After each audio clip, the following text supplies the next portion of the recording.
বন্ধুরা, 8ই আগস্ট 1963 সাল, গভীর অন্ধকার রাত। ব্রিটেনের গ্লাসগো থেকে লন্ডনের দিকে ছুটে চলেছে একটি রেলগাড়ি। এই ট্রেনটি ছিল সাধারণ কোনো ট্রেন নয়, এটি ছিল রয়্যাল মেল ট্রেন, যার একটি বগিতে ছিল নগদ টাকায় ভরা অসংখ্য ব্যাগ। সেই টাকার পরিমাণ ছিল প্রায় 3 মিলিয়ন পাউন্ড, যার বর্তমান মূল্য দাঁড়ায় প্রায় 67 মিলিয়ন পাউন্ড, অর্থাৎ প্রায় 800 কোটি টাকারও বেশি। ট্রেনের চালক জ্যাক মিলস দ্রুত গতিতে অন্ধকার রাতের মধ্যে ট্রেন চালিয়ে যাচ্ছিলেন। হঠাৎ একটি ক্রসিং এ লাল সিগন্যাল জ্বলে উঠল, কিন্তু এই জায়গায় এবং এই সময় সিগন্যাল লাল হওয়া একদমই স্বাভাবিক ছিল না। তবু নিয়ম মেনে জ্যাক মিলস ব্রেক চাপলেন এবং ট্রেনটি নির্জন লাইনের উপর থেমে গেল। কয়েক সেকেন্ডের জন্য চারপাশে নেমে এলো ভয়ঙ্কর নীরবতা, কিন্তু সেই নীরবতার আড়ালে লুকিয়ে ছিল একটি মাস্টার প্ল্যান, যা ঘটতে যাচ্ছিল ইতিহাসের সবচেয়ে বিখ্যাত ট্রেন ডাকাতি, যাকে বলা হয় দ্য গ্রেট ট্রেন রবারি। শুনতে এটি কোনো সিনেমার গল্পের মতো লাগতে পারে, কিন্তু বাস্তবে একদল অপরাধী অবিশ্বাস্য পরিকল্পনার মাধ্যমে ব্রিটেনের সরকার ট্রেন থেকে কোটি কোটি টাকা লুট করেছিল, আর সেটাও একটি গুলিও না চালিয়ে।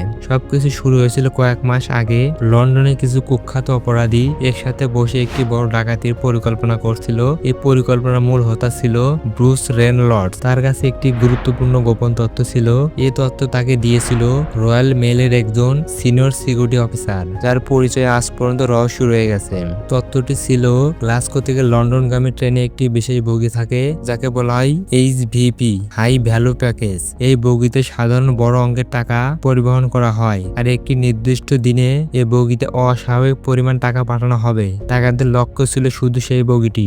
ব্রুস রেনল্ডস এবং তার সঙ্গীরা যদিও অভিজ্ঞ অপরাধী ছিল, কিন্তু তাদের ট্রেন ডাকাতির কোনো অভিজ্ঞতা ছিল না। তাই তারা লন্ডনের আরেকটি কুখ্যাত গ্যাংকে যুক্ত করে। এই গ্যাংটির নাম ছিল সাউথ কোস্ট রেইডার্স। ধীরে ধীরে দলের সদস্য সংখ্যা বেড়ে যায় 15 জনেরও বেশি। তাদের লক্ষ্য ছিল একটি গুলিও না চালিয়ে ট্রেন লুট করা। 7 আগস্ট 1963 সালের সন্ধ্যা 6:50 ট্রেনটি গ্লাসগো সেন্ট্রাল স্টেশন থেকে যাত্রা শুরু করে। এটি পরদিন সকাল 4টায় লন্ডনের ইস্টন স্টেশনে পৌঁছানোর কথা ছিল। ট্রেনে ছিল 12টি বগি এবং 72 জন পোস্ট অফিস কর্মী। তাদের কাজ ছিল যাত্রাপথে চিঠি ও পার্সেল সাজানো। এই ট্রেন সাধারণ স্টেশনে থামতো না, স্টেশনে বিশেষ ব্যানার ঝুলিয়ে দেওয়া হতো এবং ট্রেন ধীরে গেলে কর্মীরা চলন্ত ট্রেন থেকেই চিঠির ব্যাগ সংগ্রহ করত।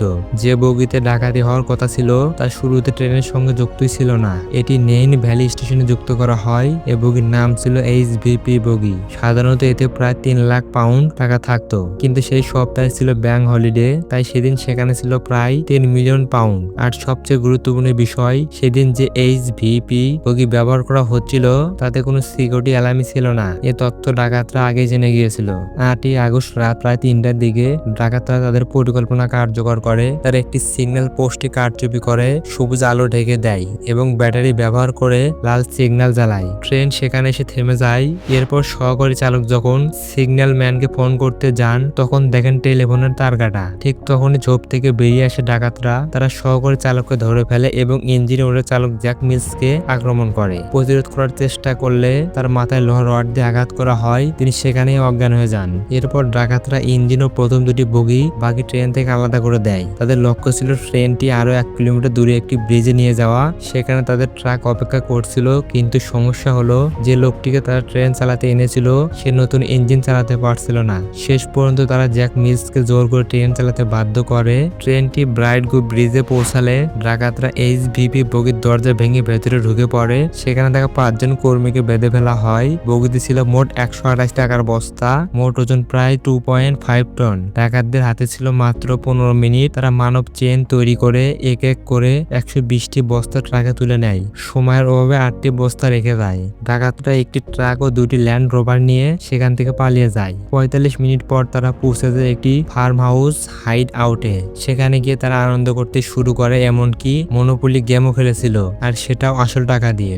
কিন্তু তাদের একটি ভুল শেষ পর্যন্ত সবকিছু বদলে দেয়। তারা হাইড আউট পুরোপুরি ধ্বংস না করে পালিয়ে যায়। পুলিশ সেখানে অভিযান চালিয়ে অনেক গুরুত্বপূর্ণ প্রমাণ পায়, বিশেষ করে সেই মনোপলি গেম বোর্ডে থাকা ফিঙ্গারপ্রিন্ট। এই ফিঙ্গারপ্রিন্টের মাধ্যমে পুলিশ দ্রুত অপরাধীদের শনাক্ত করে। কিছুদিনের মধ্যেই 16 জনের মধ্যে 14 জনকে গ্রেপ্তার করা হয়। আদালত এই ঘটনাকে ঘোষণা করে সৌদির সবচেয়ে বড় ট্রেন ডাকাতি।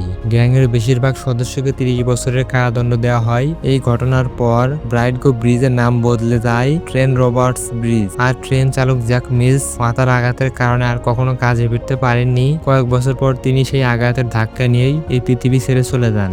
একটি নিখুঁত পরিকল্পনা, একটি ভুল সিগন্যাল আর মাত্র 15 মিনিট, এই 3টি জিনিসই ইতিহাসে তৈরি করেছিল the great train bank robbery. যদি ভিডিওটি ভালো লাগে অবশ্যই লাইক ও শেয়ার করবেন আর এমন আরো রহস্যময় ইতিহাস জানতে চ্যানেলটি সাবস্ক্রাইব করুন।